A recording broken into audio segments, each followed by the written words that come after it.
Vou apresentar aqui brevemente a mesa. Nós temos o Henrique Faulhaber, que é da Calandra Soluções, né, diretor da Calandra Soluções, também membro do CGI-BR. Tá? Temos aqui a Natália Salchuk, do NIC-BR. Tá? O Marcelo Santos, que é professor do Instituto Federal do Sertão de Pernambuco. Tá? E o Stefan Machado, que vem aqui da Anatel, né, que ele é especialista de regulação de tecnologia e telecomunicações da Anatel, e vem aqui dar o relato dele. Tá? A gente vai começar as apresentações com o Marcelo, ok? Então, eu passo a palavra para ele. Ok? Obrigado.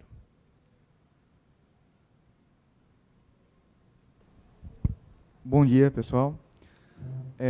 Eu vou iniciar, embora provavelmente muitos de vocês já tenham ouvido falar sobre a IETF, até para facilitar a vida dos meus amigos aqui, eu vou tentar introduzir de maneira um pouco mais didática o que é a IETF e como ela funciona.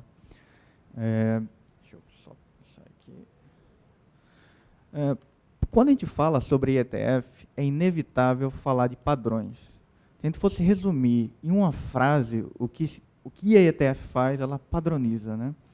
E antes de a gente falar mais detalhadamente por que é importante padronizar, a gente vai começar falando sobre padronização de forma geral, né? É inevitável para o ser humano criar padrões, né? A gente vive através de padronizações, né? Nosso cérebro, ele funciona querendo buscar padrões para facilitar a nossa vida cotidianamente. Bom, aqui é um exemplo simples de padronização, embora acredito que não tenha muitos corintianos aqui, em homenagem à minha relatora, que torce para o Corinthians. Um exemplo simples que a gente busca padronização o tempo todo é quando a gente torce para um time de futebol. Você vai assistir um jogo, coloca aquela camisa do time que você torce, aí o time ganha. Aí você pensa, caramba, o time ganhou, eu estava vestindo essa camisa aqui que eu comprei ano passado, próximo jogo eu vou botar, que vai dar sorte, eu vou usar de novo, o time vai ganhar. Ou seja, o nosso cérebro ele busca padronização o tempo todo. Então, em alguns lugares, continuando falando sobre padrões, né, em alguns lugares do Oriente Médio, esse símbolo aqui, de legal, né, que a gente usa, ele seria interpretado dessa maneira. Então, é melhor usar algo que todos possam entender, né, que seja padronizado globalmente. Então, em termos de padrões tecnológicos, né, é essencial que nós tenhamos padrões abertos que possam ser utilizados e entendíveis globalmente, né? Basicamente, padrões abertos são padrões disponíveis para livre acesso e implementação que independem de royalties ou outras taxas sem discriminação de uso. Em redes de computadores, falando um pouco mais tecnicamente, todo mundo já ouviu falar de diversos protocolos que são padronizados. Quando você abre uma simples página da web, que às vezes ela não está disponível por um erro de linkagem da página, você encontra um padrão do HTTP, uma mensagem de erro, que é o 404, que é Page Not Found, ou página não encontrada, né? Então, nós temos padronizado pela IETF, o protocolo HTTP, definido pela RFC 2616. Eu vou explicar detalhadamente esses termos, brevemente. O IP, que todo mundo já ouviu falar, obviamente, o TCP, o Transmission Control Protocol, e nós podemos ver que cada um deles tem uma RFC, que é um documento padronizado pela IETF, globalmente disponível e totalmente aberto. Daí a gente tem essa figura, que é uma figura clássica do livro do Kurose, usado em vários livros em várias disciplinas de redes de computadores no Brasil todo, não só no Brasil, no mundo, onde a gente tem um protocolo humano e um protocolo TCP, um pequeno exemplo, né? E daí a gente vê a importância de você ter padrões abertos, né? Aí ele mostra um exemplo de um padrão humano, né? Um protocolo humano, que ele fala oi, você espera que você tenha uma resposta padronizada, que é oi, né? Que horas são, você não responde a hora, né? Se eu chegar aqui e falar bom dia, né? Ninguém vai me responder boa noite. Você tem uma mensagem padronizada e uma ação esperada para cada mensagem enviada, né? Então, quando a gente vai para o protocolo TCP, quando você vai abrir uma conexão, você manda um sim. Você marca lá o campo do cabeçalho, você manda o sim, responde com sim ACK, enfim, aí você inicia a conexão. É o handshake, né, que a gente chama do TCP. Isso está tudo padronizado pela RFC do TCP. E onde é que entra a IETF nesse caso, né? No caso, a Força de Trabalho de Engenharia da Internet, né, que é a Internet Engineer Task Force. Ela é um grupo informal, e isso eu acho que é fantástico, a forma como a IETF funciona, porque ela funciona através de uma colaboração internacional de forma informal, simplesmente através de uma lista de e-mails e através do consenso, né? Isso é uma marca presente na IETF, né? Funcionar através do consenso, de forma informal, onde a base é simplesmente uma lista de e-mails, onde você pode discutir, definir e criar padrões que vão ser utilizados globalmente. Se a gente pega lá no site da própria IETF, o objetivo da IETF é bem simples, é melhorar a internet. O objetivo da IETF é melhorar a internet. E a missão é fazer com que a internet funcione melhor, produzindo documentos técnicos relevantes de alta qualidade que influenciam a forma como as pessoas projetam, usam e gerenciam a internet. Então, a IETF ela funciona através de áreas que são organizadas em áreas. No caso, são 7 grandes áreas que a IETF funciona, que a gente pode ver agora nesse slide. E através dessas áreas que são definidas, nós temos grupos de trabalhos específicos que vão trabalhar e desenvolver protocolos que a gente vai utilizar cotidianamente. Aqui a gente tem um exemplo de workgroups, ou grupos de trabalho, que vão desenvolver protocolos e padrões específicos, né? Tudo da IETF é disponibilizado online de forma transparente e de forma aberta, né? Desde o processo de construção de um draft, no caso de um rascunho que vai anteceder um padrão de fato, que é a RFC, e toda essa discussão até que se vire um padrão de fato, é tudo aberto, tudo online, tudo disponível, todas as apresentações, todas as discussões, seja por e-mail, inclusive as reuniões presenciais, elas são transmitidas ao vivo e elas ficam gravadas para consulta sempre que você precisar. Né? Nós temos também um braço da IETF, que é a IRTF, né, que o R é de Research, que vai trabalhar focando em problemas de médio e longo prazo, questões de pesquisa, no caso, ou seja, nós vamos ter workgroups específicos para trabalhar em problemas de médio e longo prazo, mais voltado para a área de pesquisa, né? Então, nós temos a IETF e a IRTF. Tudo acontece de forma simultânea, né? Quando a gente tem as reuniões da IETF, inclusive agora, essa semana, está acontecendo um em Singapura, enquanto a gente está aqui, está acontecendo, porque vai de domingo a sexta, na mesma semana do Fórum da Internet. E as reuniões da IETF, dos workgroups, acontecem em paralelo com as reuniões do IRTF também. Então, basicamente, se a gente fosse resumir, né, o objetivo do IETF, quando ele está funcionando, é criar padrões que sejam adotados na internet através de consenso. Daí tem uma frase bem famosa, para quem frequenta a IETF, do David Clark, que ele fala: nós rejeitamos reis, presidentes e voto, né? Nós acreditamos em um consenso em código rodando. Basicamente, se tu queres definir um padrão na IETF, não basta apenas você propor, é um pouco diferente da academia, onde você propõe ideias abstratas e espera que a academia adote, porque isso vai acontecer daqui a 5, 10 anos.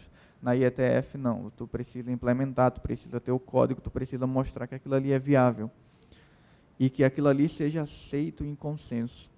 E o consenso na IETF, ele é bastante interessante.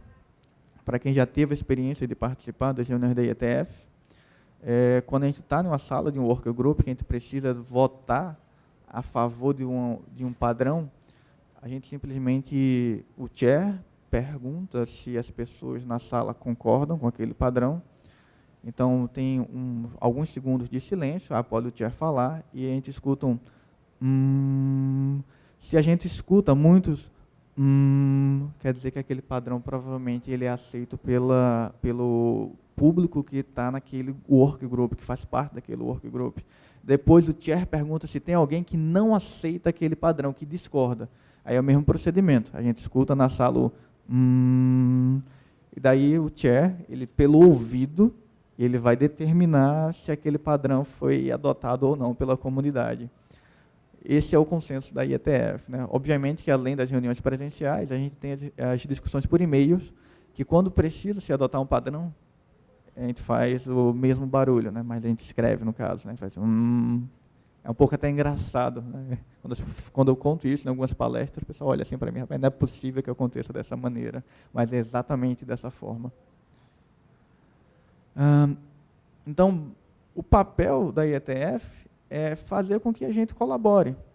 E a comunidade brasileira, de maneira geral, ela tem colaborado muito pouco com a IETF, né, por diversas razões que a gente vai discutir aqui na mesa. Uma delas, por exemplo, quem faz parte da academia, é que a gente não tem incentivo, né? Incentivo, quando a gente fala, porque o que conta para a academia, eu sei disso porque eu sou professor e pesquisador há vários anos, é paper com qualis A1, A2, journal, e a universidade não vai dar dinheiro para a gente ir na reunião da IETF, criar um padrão, porque se eu botar lá no LAT que eu criei um RFC, isso não conta ponto para progressão, não conta ponto para LAT, não conta ponto para nada. Então, a gente falta dinheiro para a gente conseguir poder participar com mais efetividade nas reuniões da IETF. Aí você fala, não é importante? É extremamente importante, extremamente relevante. Nós temos uma divulgação muito baixa da IETF. Alguns professores de redes sabem o que é a sigla, mas não sabem nem como funciona a IETF, que é um dos órgãos mais importantes padronizadores da internet no mundo, né? Então, colaborar exige que a gente tenha esforços únicos, né, para que a gente consiga produzir padrões que sejam utilizados efetivamente, né? Melhores práticas, melhores protocolos, melhores aplicações, enfim.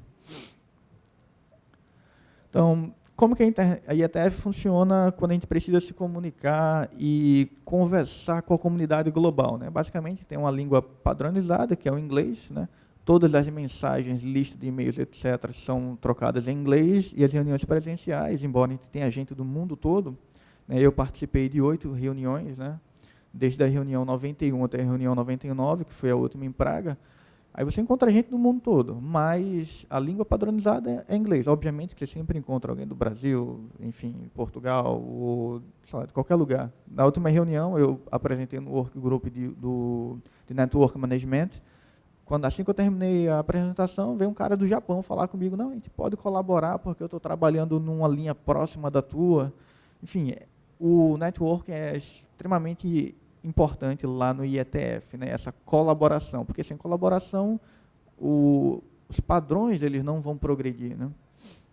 E tem, só por curiosidade, quantas pessoas tem lá nas reuniões presenciais, quantas pessoas estão colaborando no mundo todo com a IETF? Milhares de pessoas, né?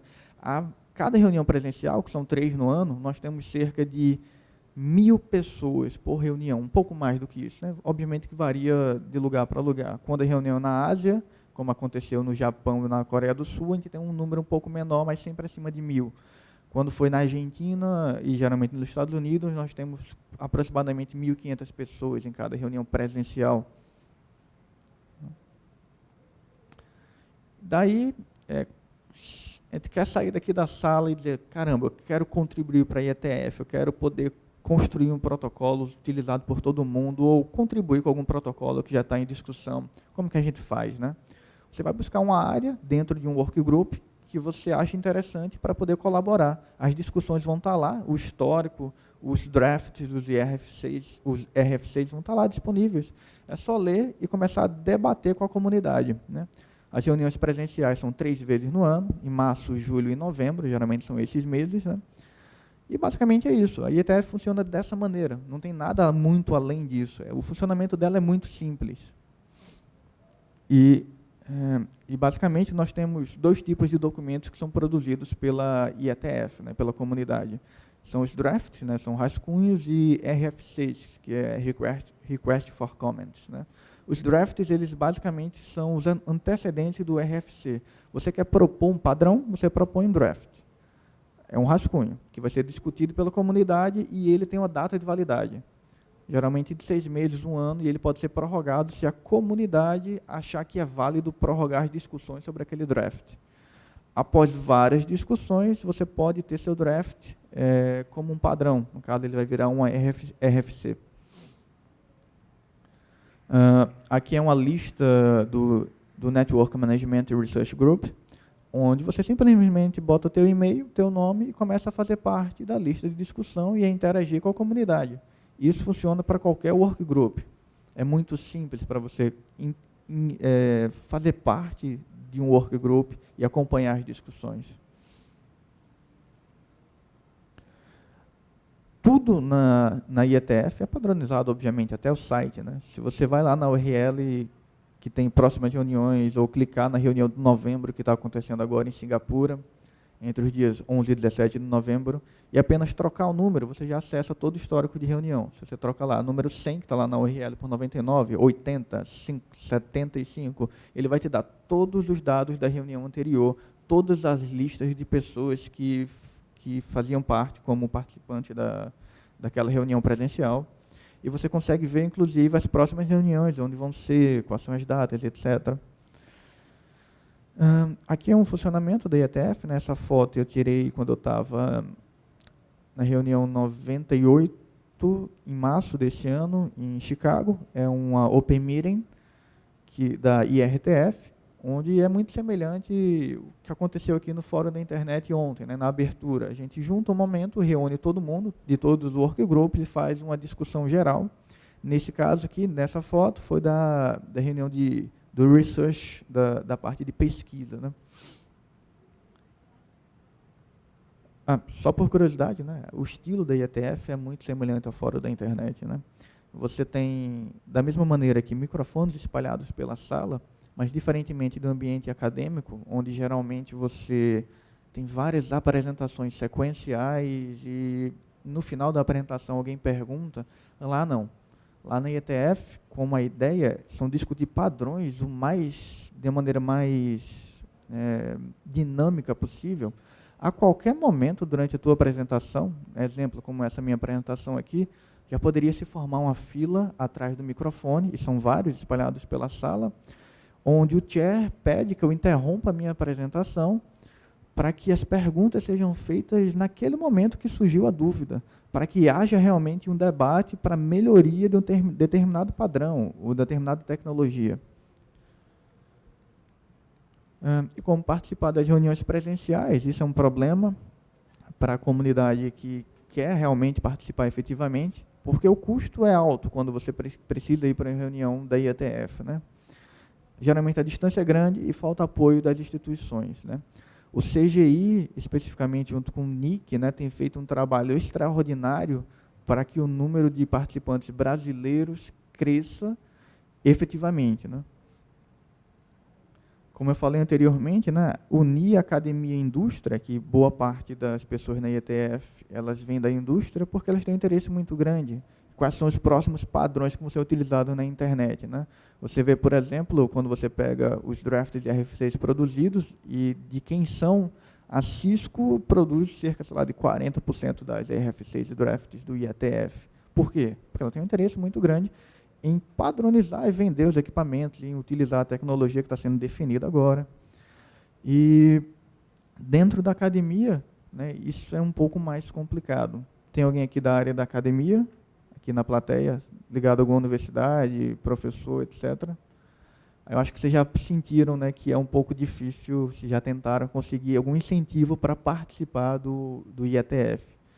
Eu já senti isso na pele, né, meus amigos também aqui, que são professores, participaram de alguns IETF, sabem que a gente não tem recurso nenhum e nem reconhecimento. Não que isso seja necessário, mas às vezes é difícil você conseguir contribuir efetivamente sem recurso nenhum, né, por parte da academia. Bom, aqui a gente tem um pouco de noção de quão mal a gente está, né? de quão longe da vanguarda a gente está quando a gente olha o número de documentos gerados dentro da IETF, da comunidade. Juntando drafts e RF6, a gente vê aqui a América do Norte, praticamente, num chute aqui, acho que 50% dos documentos gerados.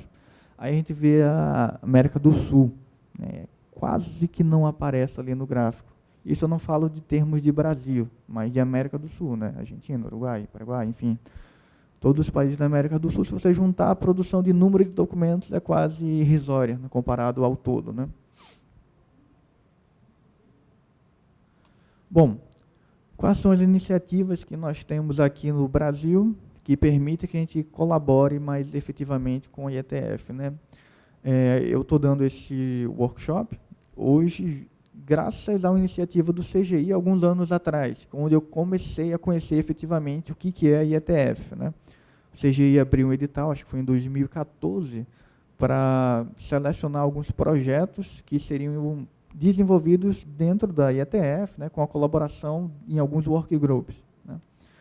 E foram 3 projetos selecionados, né, um da UFPE, no qual eu fazia meu doutorado, um do LNCC, lá do Arthur Ziviani, outro do Lisandro Granville, né, lá do Rio Grande do Sul, e esses 3 projetos foram aprovados para que a gente pudesse participar das reuniões presenciais, efetivamente. E a gente pode ver que, nesse gráfico aqui, né, de participações da IETF, o projeto ele começou em 2014. Coincidentemente, o número de participantes brasileiros, após esse incentivo do CGI, ele cresceu quase que exponencialmente. Nós somos poucos, né, no caso, 6 pessoas participando do projeto, mas a rede que se forma de propagação ela é muito grande. Como exemplo, eu posso citar, quando eu comecei a participar efetivamente, a entender como é que funciona, eu comecei a colaborar com outras pessoas aqui no Brasil. Uma professora, por exemplo, que é a Patrícia, da Universidade de Pernambuco, ela conseguiu um grant da ISOC para participar, após eu falar do IETF, do quão bom era. A gente vai organizar, por exemplo, ano que vem, em julho, o 5º pré-IETF, onde a gente vai ser o coordenador, né? Priscila, que está ali na relatoria, já participou também como fellow. E daí a gente começou a criar uma comunidade no Brasil, ainda tímida, mas em algumas universidades a gente já conseguiu criar alguns hubs, onde a gente começa a participar, pelo menos de forma remota, das reuniões da IETF, que é possível, que isso é uma coisa fantástica, né?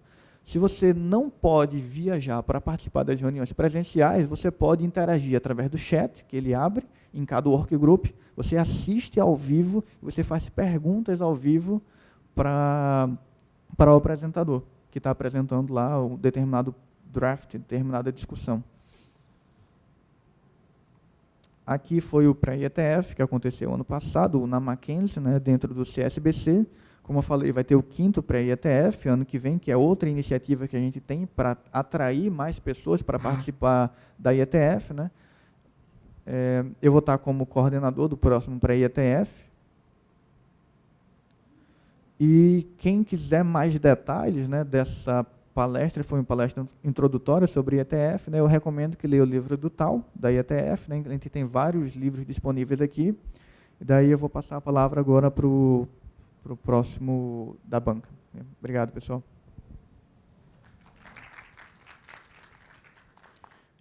Obrigado, Marcelo. Eu vou passar a palavra agora para a Natália, né, que vai continuar as apresentações, tá?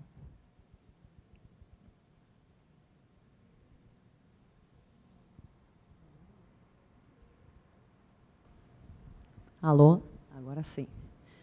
Bom dia a todos e a todas. Eu sou a Natália, eu vou dar uma visão um pouco, talvez, continuando um pouco, né, e aprofundando o que o Marcelo começou e um pouco da minha experiência pessoal no IETF, né. Eu, na verdade, sou uma pessoa que comecei a me envolver no IETF há muito pouco tempo, né. A minha experiência começou no último IETF, que é o 99, que foi em julho deste ano, né? Eu estive presente lá presencialmente, através de uma bolsa que me foi concedida através da Internet Society, né? E, a partir disso, eu pude participar e conhecer um pouco mais como que funciona o IETF na prática, ali durante as reuniões presenciais.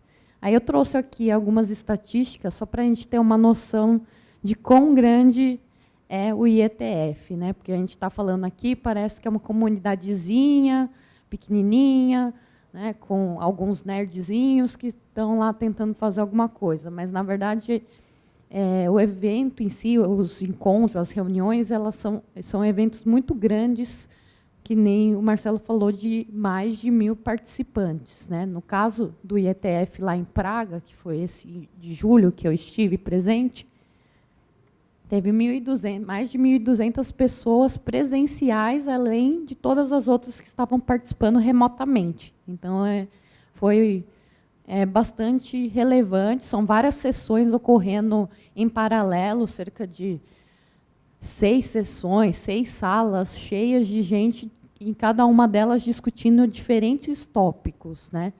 E os tópicos que são discutidos, eles não são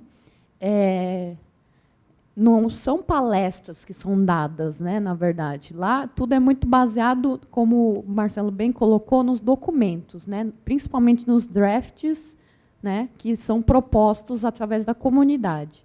Esses drafts, normalmente, eles vão sendo trabalhados ao longo do ano nas listas de e-mail, né?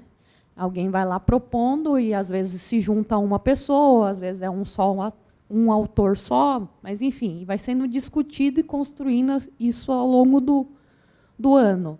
E as reuniões presenciais é o momento onde o autor ou os autores eles podem requisitar para apresentar aquele draft, dependendo da maturidade que aquele draft conseguiu chegar durante os debates online, né? E nesse processo de apresentação, também vão surgindo novas contribuições que podem ocorrer ali no momento. Então, é tudo muito mais, eu diria, hands-on, né? Não é uma palestra de alguém explicando um conceito, e sim muito baseado no documento. Então, se você não tem conhecimento dos documentos, é muito complicado você acompanhar as sessões do IETF. Não adianta você ir simplesmente sem ter conhecimento do que está sendo trabalhado ao longo do ano, porque, realmente, para os newcomers, uma das coisas que aí é uma crítica, enfim, na verdade, uma constatação, é bastante complicado você se inserir num primeiro momento no IETF, porque você tem que ter aquele registro histórico que está realmente na web, dá para você consultar todo o histórico de discussão daquele draft, mas é um acúmulo histórico. Para você ter um RFC, é um processo longo, é um processo, muitas vezes, de anos. Então, é um acúmulo de anos que vão sendo construídos e para você, como iniciante, até você chegar no ponto de maturidade de começar a contribuir, isso leva um certo tempo. Não é uma coisa que você vai uma vez no IETF ou começa a acompanhar a lista a partir de agora e já começa a sair contribuindo. Não, você vai ter que dar um gás, estudar. Realmente é uma coisa que leva tempo, você precisa ter uma predisposição para fazer isso, né? Não dá para simplesmente você... Não é lista de e-mail onde você vai fazer comentários tolos, você tem que ter um embasamento teórico e participar de forma qualificada, né? Senão você não é ouvido, né? Então, isso é bastante importante, né? E aí é um ponto que aí já é uma reflexão minha, né, que eu percebi aí. No caso brasileiro, eu fiquei bastante assustada. Eu já sabia que era ruim a participação brasileira, né? Assim, ruim não em qualidade, mas em quantidade, né? Vamos dizer assim. Mas tinha apenas 11 brasileiros presenciais na última reunião, sendo que, como o Marcelo colocou, nós temos as iniciativas de apoio do CGI, sendo que 6, 7 pessoas dessas que estavam aí, essas 11 pessoas, eram pessoas que foram apoiadas para o CGI, e tinham mais 2 pessoas brasileiras também que foram apoiadas através do programa de fellow da ISOC, né? Uma fui eu e outra foi um outro rapaz da Unicamp. Então a gente vê que, na verdade, os programas os programas de fellowship é que acabam ainda impulsionando alguma participação brasileira, porque se fosse pelo próprio ecossistema brasileiro, não haveria esse fôlego, né, de nem 10 brasileiros. E quando a gente fala ainda de participação feminina, aí a gente, né, cai muito pior ainda, porque só tinha eu de mulher, no caso brasileira.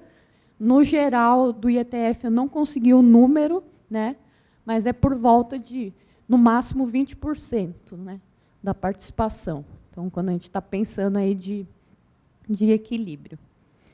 Então, isso aqui é uma foto que eu mostrei aqui dessa experiência, né, do fellowship do IETF, da ISO, que foi uma experiência muito legal, né, para quem está querendo começar, porque eles dão essa parte de mentores, né, então tem mentores que nos ajudam a entender um pouco essa questão de como se inserir, como contribuir no primeiro momento. Então, a gente conhece os caras que são os principais contribuidores das RFCs, então eles começam a dar dicas, né? Tem todo um primeiro momento, um primeiro dia de networking, que é muito interessante e importante para que a gente possa se sentir inserido, né? A maioria das pessoas que, né, participam do programa de fellowship, do caso da ISOC, são de países em desenvolvimento, né, como a Índia, várias pessoas da América Latina, Brasil, enfim, né? Mas é bastante interessante. A ISOC também tem um outro programa de fellowship que é voltado para pessoas que estão mais pensando em políticas, né? Que é o Policy Fellowship, né? Que seria o pessoal mais das humanas, porque muito se percebeu hoje em dia que o IETF não é apenas técnico, né? Apesar de muito da gente falar que os padrões técnicos eles são meritórios, né, por mérito que eles são celebrados, enfim, né, ou consensados, mas existe sim uma política por trás que a gente não pode deixar de ser visualizada, né, que eu vou mostrar aqui alguns gráficos que vocês vão perceber algumas nuances que, para mim, não é simplesmente meritório determinados padrões, né, tá? Para falar um pouco da diversidade de gênero, isso aqui é uma foto da quantidade de mulheres que tinha lá no IETF em Praga, né? Então, 1.000 e poucas pessoas. Essa aqui é mais um pouquinho mais, né, do que isso, mas é mais ou menos a quantidade de mulheres que estavam representadas na última reunião, né? Existe uma comunidade só de mulheres que trabalham com padrões no IETF, que é o IETF Sisters, né? Então, se alguma mulher se sentir à vontade de querer colaborar também no IETF, pode participar dessa lista de discussão, que é uma forma de ter mentoras, enfim, de poder se engajar um pouco mais num ambiente que é extremamente masculino e que muitas vezes acaba sendo, sim, um pouco opressor, porque a gente sempre está cheio de homens ali, né? Agora, na questão das estatísticas, que eu vou falar um pouco tentar algumas visualizações, né? Quando a gente vê a questão de documentos, a gente percebe que os maiores contribuidores sempre são, né, os Estados Unidos, né, com lá bem na frente, e isso ao longo de todo o histórico do IETF, isso aqui é desde o início, né, que tem esse gráfico. Logo em seguida vem a União Europeia, né, de uma forma geral, pegando todos os países. O Brasil nem aparece nesse tipo de gráfico, porque está muito abaixo, realmente, em nível de documentos. E aqui, na verdade, são documentos em âmbito geral, tanto drafts quanto RFCs, né? Lembrando que draft é o primeiro momento, né, e o RFC é quando esse draft ele é aceito pela comunidade, né? Então, a RFC continua a mesma tendência, né? Também os Estados Unidos, apesar que ele está diminuindo um pouco nos últimos anos, né? Deu uma queda na quantidade aí de RFCs que estão sendo produzidas. A China tem aparecido um pouco mais, né, nesse cenário. Na reunião, eu percebi bastante participação chinesa, né, em vários working groups. Então, realmente, eles têm incentivado muito dentro do país para que aumente essa questão. A China, enquanto política, quer se inserir muito mais nessa questão de padronização de internet. Então, é importante essa questão que eu estou falando, que não é simplesmente meritório, também tem uma questão política, de política do país, enfim, que é de tentar incentivar o aumento da participação. No caso de drafts, é meio flutuante, mas continua sempre todos a mesma tendência, né? Os Estados Unidos, com certeza, sempre é o que está ali, sempre propondo maior quantidade de drafts, seguido sempre pela União Europeia, né? Esses gráficos todos são possíveis de serem visualizados também pelo site do IETF. Isso é uma coisa muito interessante do IETF. As coisas são muito públicas e muito abertas, então é fácil de achar estatísticas de várias coisas. Então, não é escondido que as coisas são assim. Você consegue encontrar facilmente esses dados, né? E uma reflexão que eu acho bastante interessante da gente ver é por afiliação, mais do que até por país. Quais são as principais empresas que, no final das contas, estão fazendo padronização, né? A Cisco, como a gente disse, ela é muito, o Marcelo disse, na verdade, antes, ela é muito interessada, afinal, ela é um dos principais players da área de redes. Obviamente, ela está lá. Então, uma coisa que eu gostaria de colocar como reflexão é que essas empresas que estão aqui, nesse ranking, como as primeiras, não é por acaso que elas estão aqui. Elas têm políticas específicas para poder estar aqui, né? Existem setores dentro dessas empresas que cuidam e só ficam trabalhando drafts do IETF. Tem funcionários que o trabalho deles é acompanhar a lista de e-mails dos assuntos interessantes e eles só fazem isso. E só ficam propondo drafts, eles só ficam acompanhando o IETF. Então, e são equipes inteiras. É uma política da empresa fazer isso. Então, até às vezes eu fico pensando, será que conseguiremos um dia o Brasil se inserir de uma forma interessante nesse ecossistema? Não sei, porque eu precisaria que houvesse essa disponibilidade de conseguir uma mão de obra que ficasse só fazendo isso para poder chegar nesse patamar que essas empresas têm, porque eles têm equipes inteiras que estão trabalhando com isso. E quando você vai lá, você percebe, porque são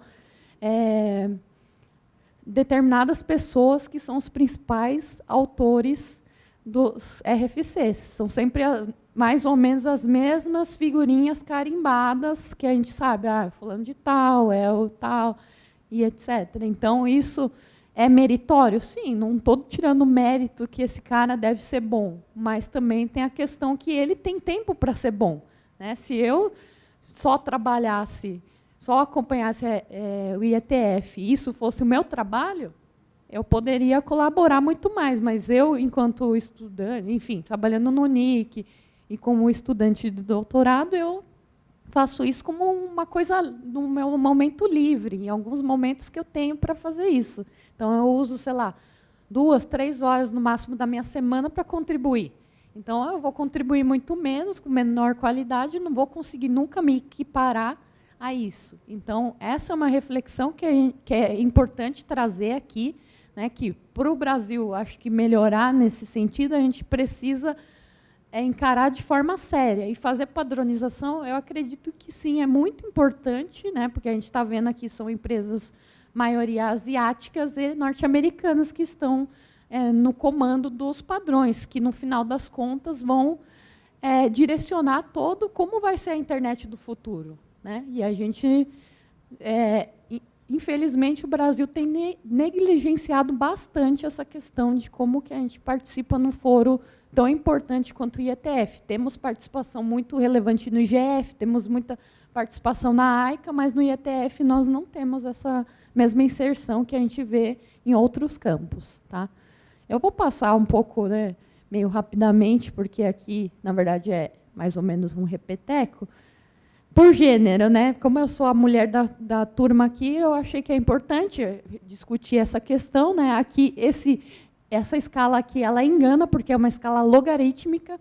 Então, para quem não sabe, então ali, quando vocês olham mulheres, parece que está bem perto de homens, mas não está bem perto. Na verdade, é 20% da proporção de homens, né? Na verdade, de autoras de RFCs. Né? Então, a escala ela acaba enganando um pouco, parece que está muito perto, mas não está, na verdade. Está bastante longe essa proporção de mulheres enquanto autoria de RFCs. Tá? No caso brasileiro, vou vindo aqui, no histórico todo, até hoje, nós tivemos 26 autores brasileiros em algum tipo de documento, durante todo o histórico do IETF, né, que é 0,26%, né, do total, ou seja, não estamos muito bem. No caso de RFC, são 5 autores só que fizeram RFCs, que chegaram o documento a virar uma RFC, e outros 24 que conseguiram, nesse momento, estão ainda com drafts. Né? Muitos deles são os apoiados, inclusive, do CGI. Logicamente que o fato de estar em draft não quer dizer que é ruim nem nada, é porque está num processo ainda, é um processo longo de anos, então, normal, né, tranquilo, mas a gente só tem essa quantidade de autores aí. Tá? Opa, essas são as pessoas, né, que por enquanto, que são os autores principais aí de drafts, né, de drafts e de RFCs, né? Então, drafts a gente tem essas pessoas enquanto autores, e de RFCs a gente teve essas RFCs. São 4 RFCs onde teve participação de brasileiros na história toda, tá? Sendo que tem uma RFC que tem 3 autores que são brasileiros, né? Então, foram todos brasileiros que propuseram. Outras são mesclados, porque nem sempre precisa ser de um país. Né? Na verdade, o RFC é proposto pela pessoa. Né? Então, a pessoa pode se associar a um outro estrangeiro qualquer que lhe seja que seja conveniente. Então, um japonês com um brasileiro, enfim. Né? Então,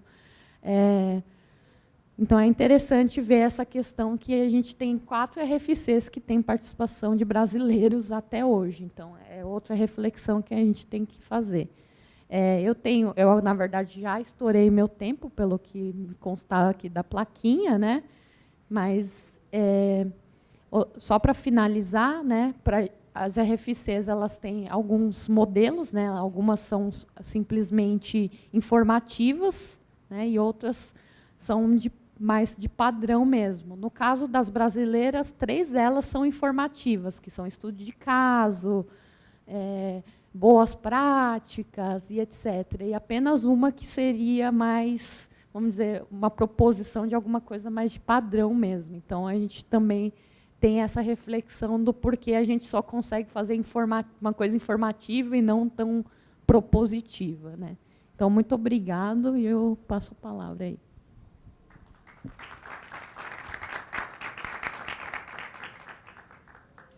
Obrigado, Natália, aí, pelo seu relato. Eu vou passar, então, a palavra rapidamente para o Stefan. Tá? Pode ficar aqui. Bom dia, meu nome é Stefan, eu trabalho na Anatel, na área de certificação e homologação de produtos. E eu vim aqui contar um pouquinho de como que a Anatel participou no IETF. Primeiro, parabéns aí pelas apresentações, obrigado pelo convite, Marcelo, Ramiro e o CGI. Eu acho que o pessoal dá muita ênfase na parte de governança da internet e se esquece dessa parte mais técnica, né? Que é o que faz a internet andar como ela anda hoje, estável, né?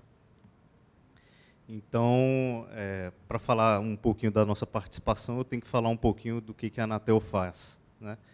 Então, a Anatel, no âmbito das telecomunicações, ela fiscaliza toda a parte de telecom, ela faz o julgamento administrativo das infrações que ela encontra, Ela faz a regulamentação toda do mercado e faz as outorgas, que ela permite com que as empresas prestem um serviço e de acordo com certos parâmetros que eles têm, são deveres, são obrigações, né, das empresas.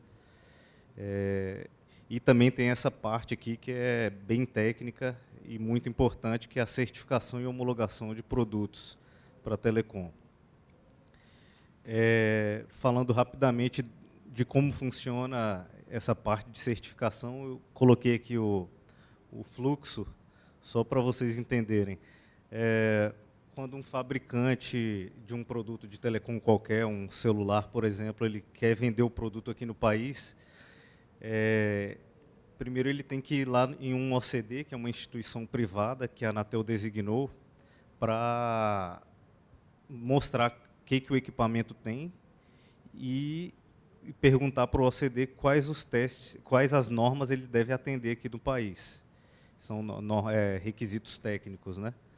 Então, ele faz esse contrato com o OCD lá em cima, o OCD vai especificar todas essas normas e o fabricante vai levar esse equipamento dele para o laboratório, para realizar os ensaios relativos a todos aqueles requisitos técnicos.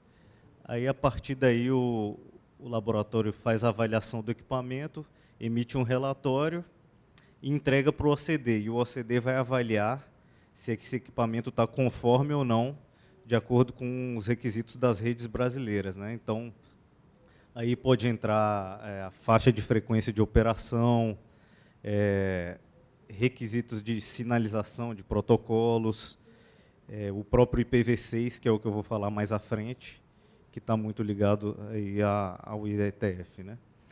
E, então, a partir desse momento, o OCD analisa esses resultados e emite um certificado. Manda tudo isso via eletrônica para a Anatel, a gente analisa, faz uma auditoria, vê se está tudo conforme e emite um certificado de homologação. A partir desse momento é que a empresa pode comercializar o produto de telecom aqui no país. Então, esse processo de certificação e homologação ele visa garantir com que esses produtos vindo de fora eles atendam ao que as nossas redes comportam, né? Então, são requisitos bem técnicos mesmo, não envolvem decisões político-regulatórias, né? Então, aqui dentro dos... são os requisitos técnicos para avaliação da conformidade, são normas que a nossa área emite. Então, eles descrevem as características que os produtos devem atender. Aí, um exemplo aí é a mensagem invite, né, do protocolo SIP. Teve um caso emblemático onde, quando chegaram aqueles telefones IPs aqui no país, muitas vezes você conectava na internet e eles não funcionavam adequadamente. Tinham desenvolvimentos dessa mensagem invite diversos, então os equipamentos não conseguiam se conectar à rede, né? E aí a Anatel teve que atuar nesse sentido, criando requisitos para que os equipamentos seguissem essas normas do invite, né? Que são também são RFCs do IETF. Os requisitos são avaliados por meio de ensaios, tudo bem, e esses requisitos técnicos são elaborados a partir de normas internacionais, às vezes normas nacionais quando existe uma particularidade, né? Por exemplo, a rede elétrica aqui do país é bem diferente da europeia, então a gente não utiliza uma norma europeia para avaliar a segurança elétrica em um equipamento, né? Mas elas têm uma área de intersecção sempre, né? Como a gente aprova esse requisito técnico? É um ato mais célere da superintendência, né?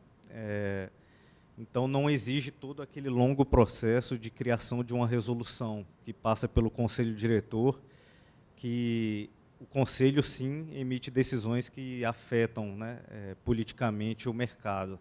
Então, tem efeito político-regulatório. E a nossa matéria aprovada por ato do superintendente é uma matéria eminentemente técnica. Então, as vantagens disso são a dinamicidade, que a gente consegue acompanhar o desenvolvimento de novas tecnologias no país, e isso é melhor para a indústria, é melhor para o cidadão, porque a nova tecnologia chega a par e passo, né, no mercado brasileiro, assim como no estrangeiro. E a gente também usa o processo de consulta pública sempre que vai lançar um requisito que pode afetar a indústria e o consumidor, né? Então, é bem ampla e geralmente tem uma participação boa aí da indústria, da sociedade não, porque às vezes o assunto é bem técnico, né? Mas a gente na Anatel tenta proteger o lado do cidadão, enquanto a indústria mostra o lado deles, né? Então, a gente faz esse balanceio de intenções, né? Próximo.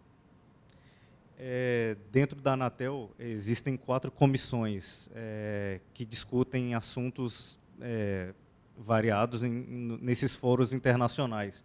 Na OIT, que é um organismo da ONU, na CITEL, no Mercosul, no Regulatel, que é aqui na América Latina, e em todas essas organizações de padronização. IETF, a principal, o I3E, a BNT, a IEC, 3GPP, não está aqui, mas todos esses afetam diretamente nas telecomunicações.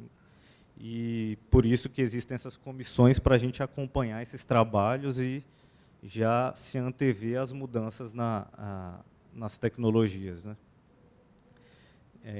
Mais especificamente, a gente trabalha aqui na CBC 3, nos GRN 5 e 3 e 4, que tratam de protocolos, testes, gerência e qualidade, compatibilidade eletromagnética e infraestrutura de redes.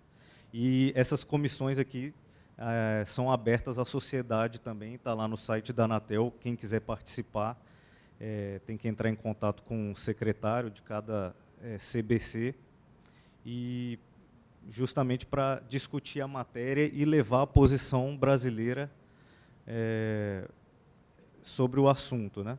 Então, é bem aberto, porque realmente hoje não tem tanto incentivo, né, na participação, até mesmo por questão orçamentária, mas já tem indústria participando aí junto com nas CBCs e está sendo efetivo. Então, a gente participou aqui dos IETFs 89, 90, 91 e o 92. Eu, particularmente, esqueci de colocar ali o 92, mas eu fui no 89, 90 e 92, e um outro colega foi no 91. E a gente acompanhou alguns grupos, porque a gente estava tendo problema com o IPv6 aqui no país, porque o estoque acabou, né, está em finalização do IPv4, e o CGI estava se deparando com alguns problemas. As operadoras não estavam preparadas, os fabricantes não estavam produzindo equipamentos com IPv6, e aí ficava nesse impasse, aí teve que ter uma atuação regulatória nesse sentido. Então, as operadoras, foi feito um acordo, um termo de cooperação, onde elas tiveram que implementar o IPv6 em suas redes, e da parte de equipamento, como não é possível assim fazer um acordo com todos os fabricantes que trazem equipamentos aqui para o país, a gente colocou no processo de certificação. Então, é compulsório, ele tem que atender em alguns tipos de equipamentos que eu vou mostrar aqui mais à frente. E a gente pretende também continuar participando do IETF, justamente porque tem novos assuntos, novas tecnologias que vão afetar muito o mercado. Então, esse caso do IPv6, onde a gente teve que atuar, ele foi motivado por esse auxílio que a gente teve que dar na implementação do IPv6 aqui no país. O desafio era encontrar os requisitos mínimos mesmo para cada tipo de equipamento. Então, a gente teve que delimitar um escopo, né? Delimitamos aí para... Deixa eu passar aqui à frente. equipamentos com interfaces móveis, né, celulares, ETAs, estações terminais de acesso, como, por exemplo, são os tablets que têm interface para rede celular, modems com interface DOCSIS e função de roteamento, modems XDSL e XPON. Então, a gente definiu primeiro para esses equipamentos, justamente para proteger a parte do usuário. A gente obrigou que todos esses equipamentos suportem o IPv6.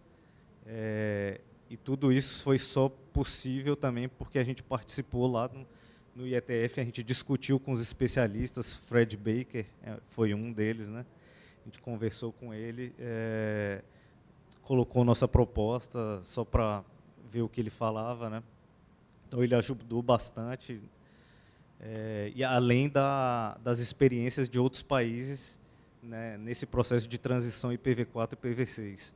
Então, lá você tem contato com vários países e todos os especialistas que desenvolveram a internet, né, e os protocolos. Então, não existe foro mais adequado que o IETF para discutir isso. E é uma quebra até de paradigma, porque o governo ele geralmente atua em locais onde exige uma certa formalidade, votação. Então, a gente na Anatel quebrou um pouco desse paradigma e foi para um foro quase totalmente informal, né? Porque ele ainda obedece um certo processo de criação de normas, mas é totalmente informal, a participação aberta, foi uma experiência realmente incrível, né? É isso. Se alguém tiver alguma dúvida. Vamos agradecer ao Stefan. Tá? Depois vamos abrir para questionamentos. Tá? Por fim, para finalizar, eu gostaria de passar a palavra para o Henrique, tá?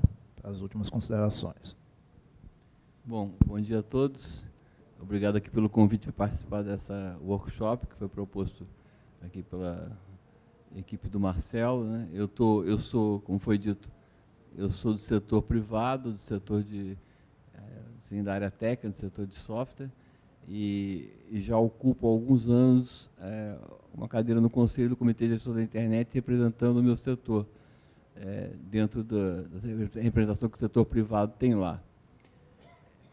Eu, embora seja da área técnica de software, eu não sou dessa camada em que está, vamos dizer, a arquitetura e a engenharia da internet, que na verdade nós estamos falando aqui assim, dos maiores nerds que constroem ali as engrenagens principais do funcionamento dos protocolos, de tudo isso que está rodando aí, né?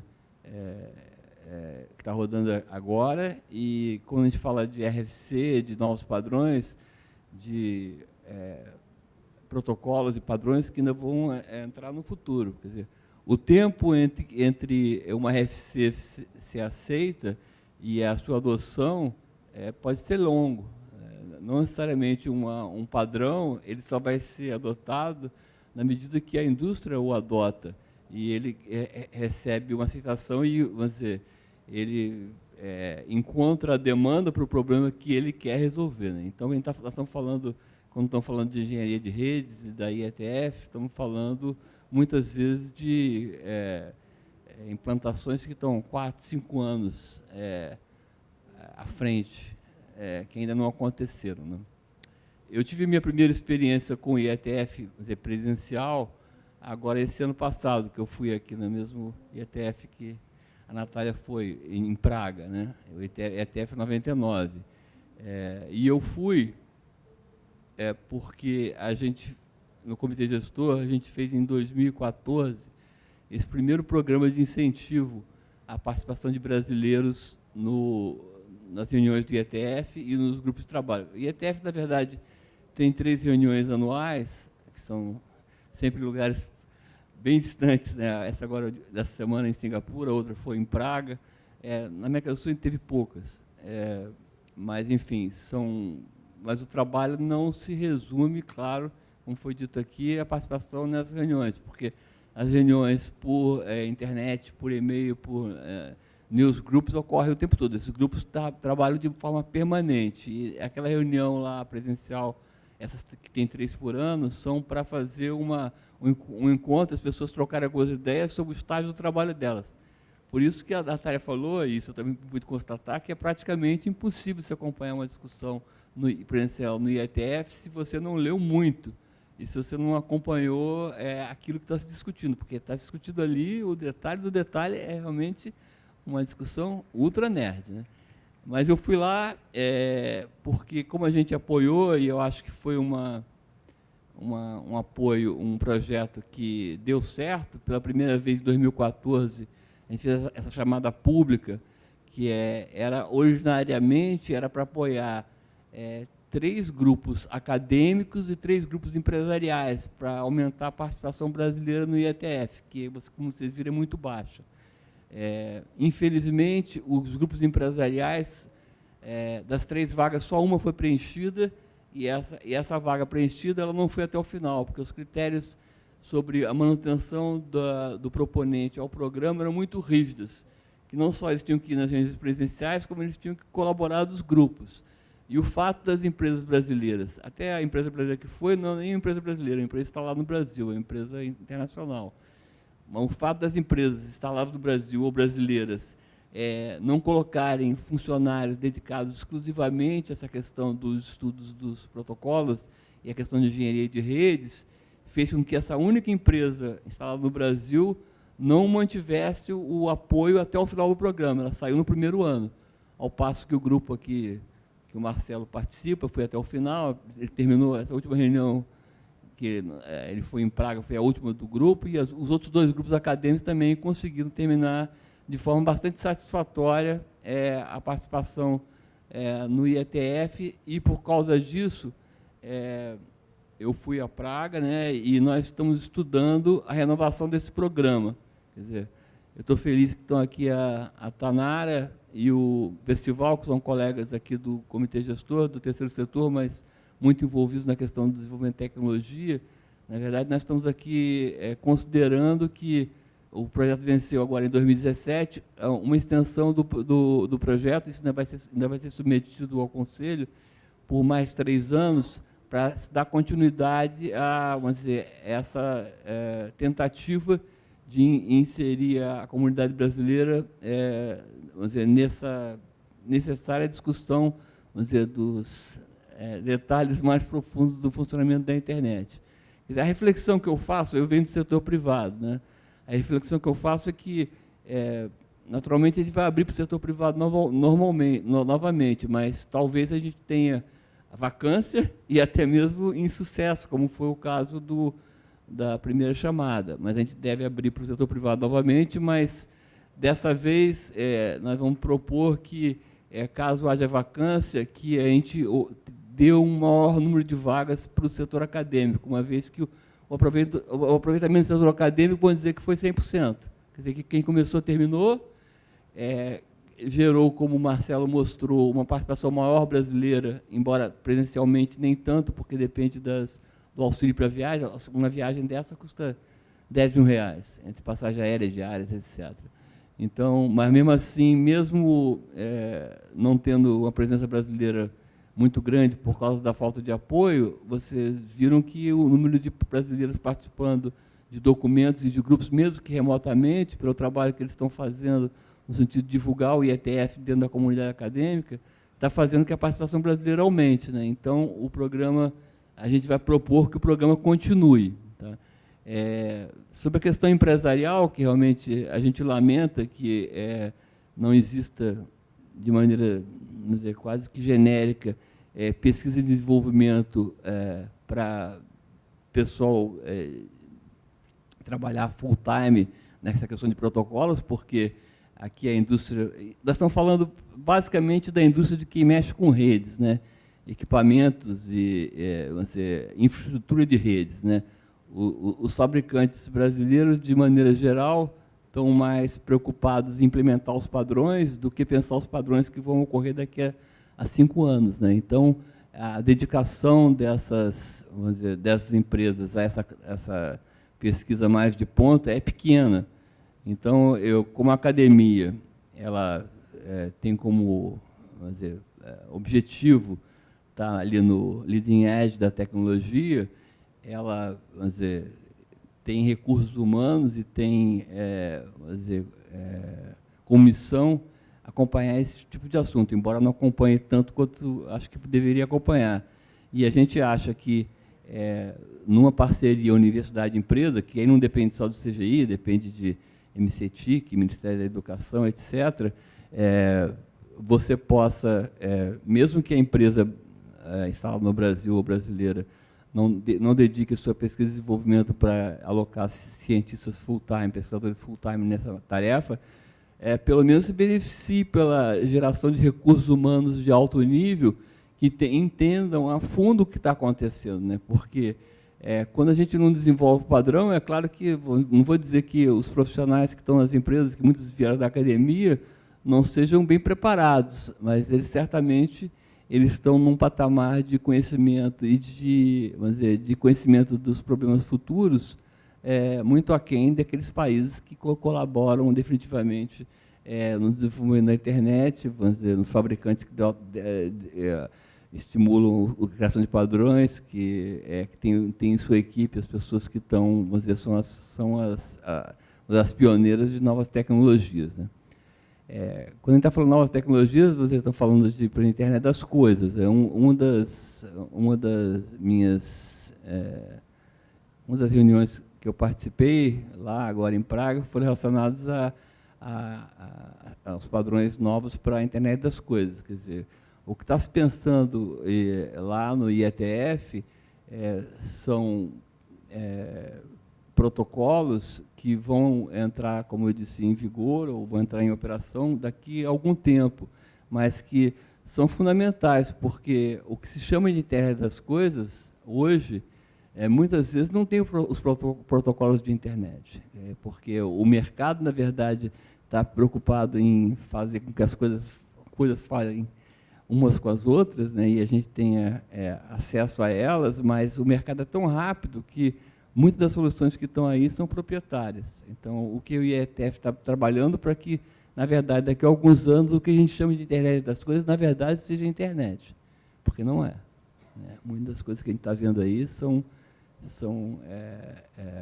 chamadas só de internet, mas não são. Bom, eu vi que meu tempo está terminando, eu só quero dizer que o nosso compromisso aí, como representante do setor privado e em diálogo permanente com os outros setores interessados, vamos apoiar o desenvolvimento desse projeto. Eu acho que está dando certo, né? A gente gostaria que desse mais certo ainda, envolvesse melhor as empresas. E só para dar uma última ilustração do quanto isso é importante, eu coordenei no comitê gestor uma campanha de combate ao spam no Brasil que começou em 2007, 2008.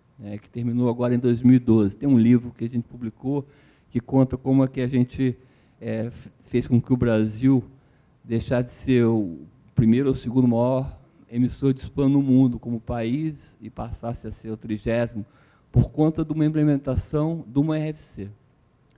Essa RFC começou em 98, 99, teve a última versão em 2006 e a gente, a partir de 2007, a gente começou a implementar, que seria bloquear a porta 25 e implementar a porta 587, que passou a ser a recomendação do IETF para uma submissão de cliente não usar direto o endereço da porta 25, que é o endereço voltado para a transmissão de servidores. Então, o sucesso desse projeto de combate ao spam que o Brasil empreendeu, na verdade, se deveu a uma RFC que foi escrita no IETF 6 anos antes. Né? Quer dizer, na verdade, o que deu base, não a só do Brasil, outros países também fizeram isso, o Japão também fez, enfim, outras empresas fizeram. Mas vocês vejam a importância do trabalho do IETF. Quer dizer, uma coisa que, na verdade, tem um significado prático muito grande, né, para o país, foi uma melhoria importantíssima no sentido da qualidade da rede, ela só foi possível porque um belo dia lá, alguns pesquisadores perceberam que havia um problema no uso generalizado da porta 25 para envio de e-mails e que teria que haver uma nova porta que separasse os usuários comuns daqueles que são vamos dizer, que rodam os servidores de correio eletrônico. Bom, muito obrigado aí. Essa é a minha participação. Estou à disposição para conversas e, enfim, subsídios para o nosso apoio continuado a esse programa.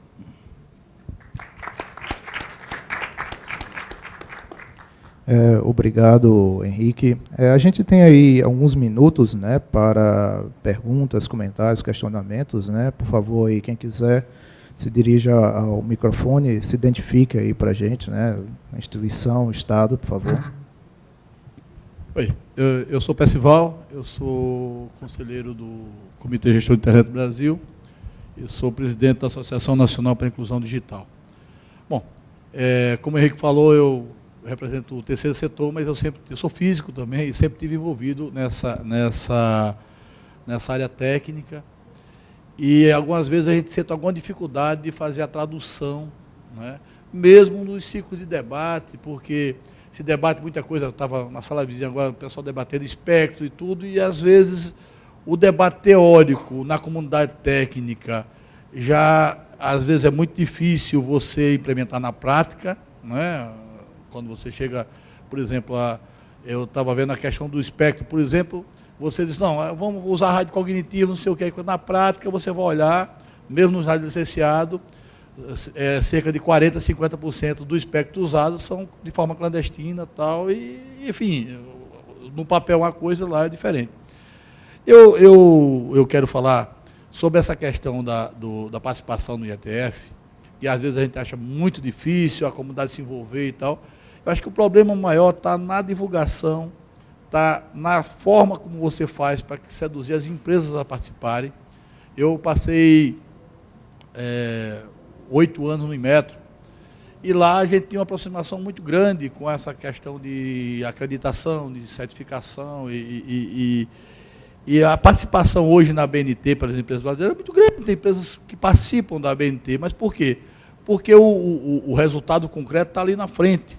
Então, as empresas de cerâmica, as empresas de plástico, tal, estão ali porque o resultado final, há 2, 3 anos, vai impactar no mercado. Quem tiver adequado às normas, você faz uma norma que favorece, por exemplo, a sua cadeia de fornecimento, ou seja, você tem acesso a um material, tem um monopólio, você, às vezes, você faz uma norma pelo design e não pelo uso, ou não pela performance, que é uma coisa que não é recomendável, mas muita gente faz, por exemplo, no tubo brasileiro, o cara determina que a espessura do tubo deve ser tal, ao invés de você determinar que a pressão resistida deve ser uma determinada pressão. Isso faz com que quem tenha mais matéria-prima acabe dominando o mercado.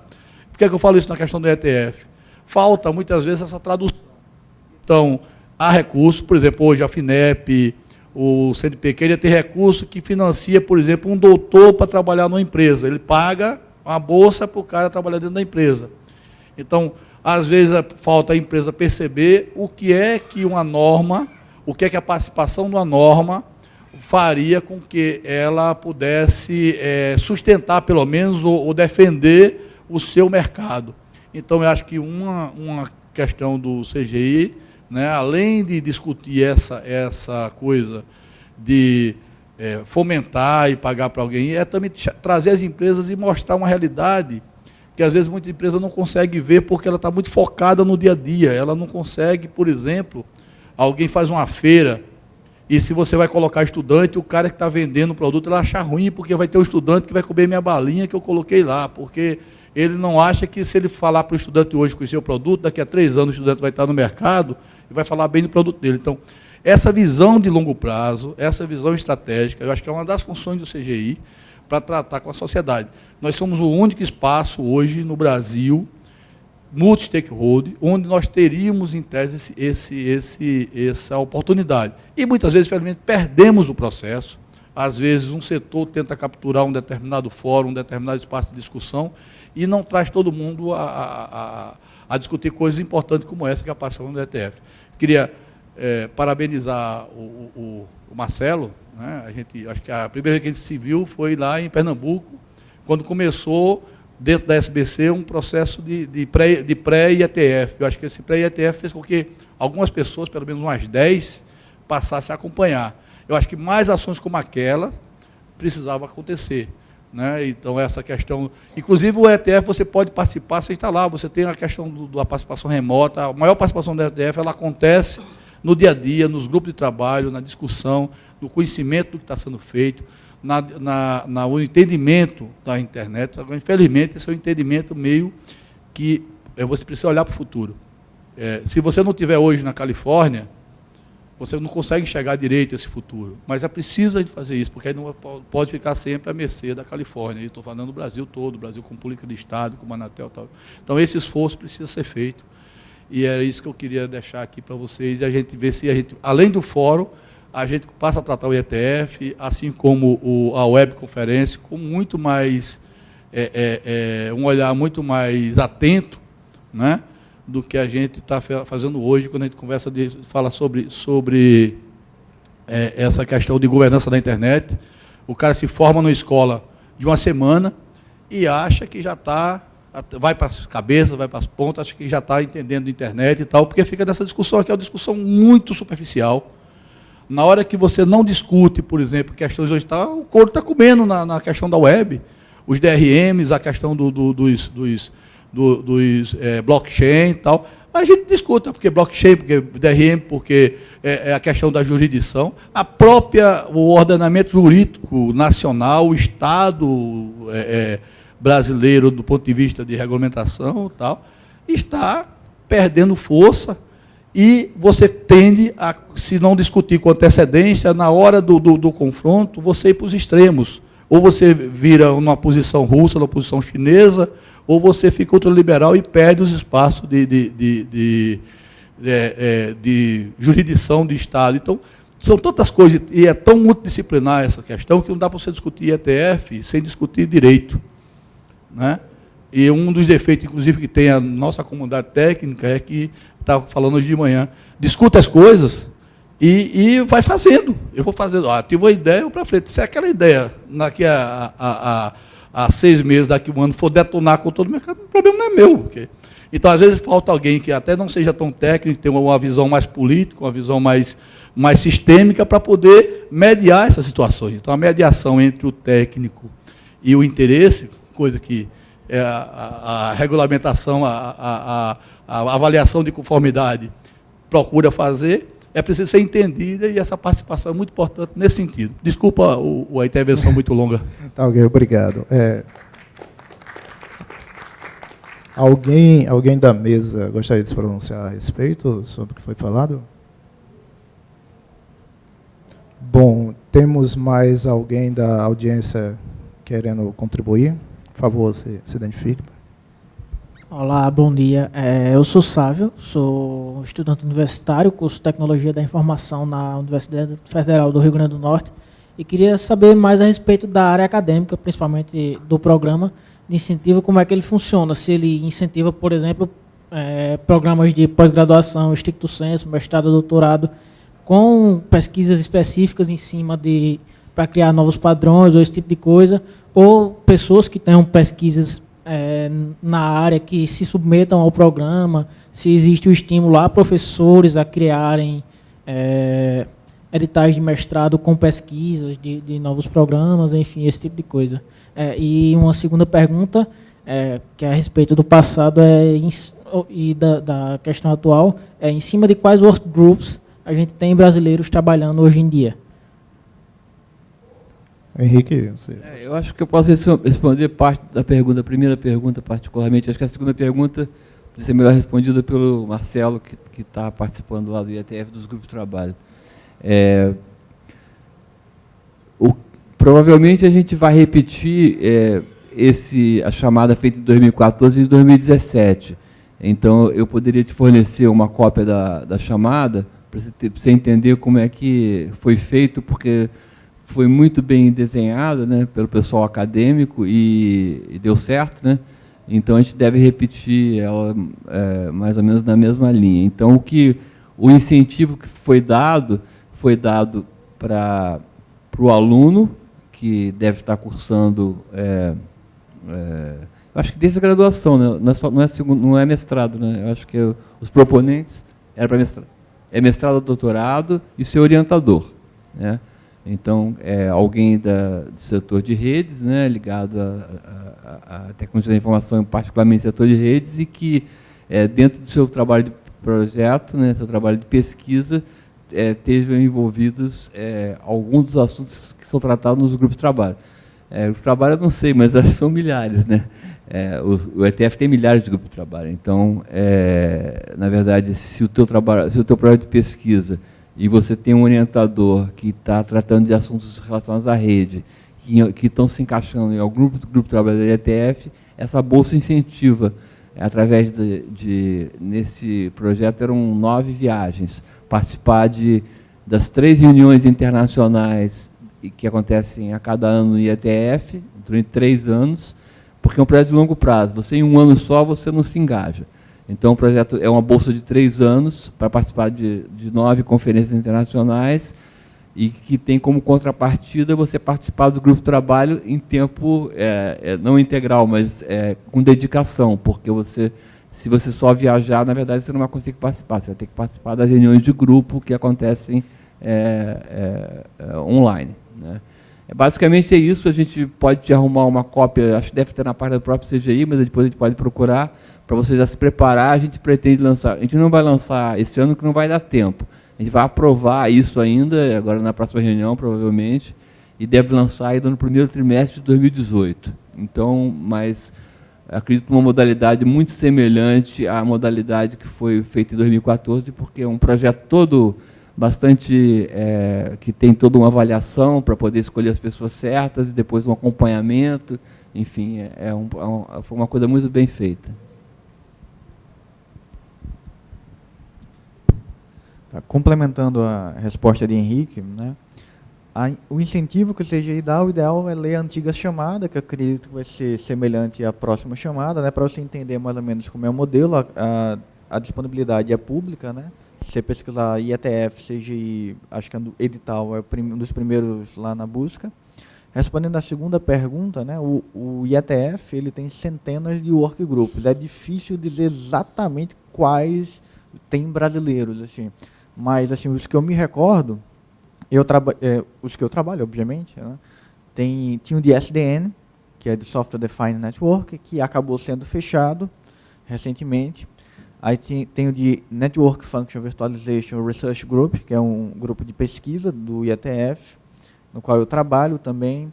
Tem alguns brasileiros disfarçados que trabalham na Holanda, como o Giovanni, por exemplo, que ele tem um draft, que está para virar RFC, no Human Rights, que é outro workgroup. O Jefferson, inclusive, tem um grupo que é o Network Management Research Group, que o Lisandro, que ele é o um dos chairs do workgroup, onde ele também tem várias contribuições do Jefferson. Aí tem o Klaus, que também trabalha lá, o Klaus com o Arthur Ziviani, no Network Management Research Group. Enfim, no Benchmark Methodology, acho que também tem alguns brasileiros contribuindo. Stênio, que era o meu orientador do doutorado, já fez algumas apresentações, fez uma apresentação lá também, já em uma das participações do IETF. Então, de cabeça, assim, são esses workgroups que eu me recordo rapidamente. Certamente há mais alguns, mas... Respondido? Uhum. Bom, pessoal, devido ao horário aqui, eu acho que já podemos dar encerramento ao nosso workshop. Tá? Eu agradeço a todos da mesa aqui pelas palestras, né? A audiência também aí pelas contribuições. Tá? Então, podemos... agradeço a todos e temos um bom almoço, né? Fica aí o convite para participar dos demais eventos no fórum, né? E lembrando que em breve, né, dentro de acho que 30 dias, o relatório, né, desse workshop será divulgado no site da organização do evento. Tá ok? Muito obrigado.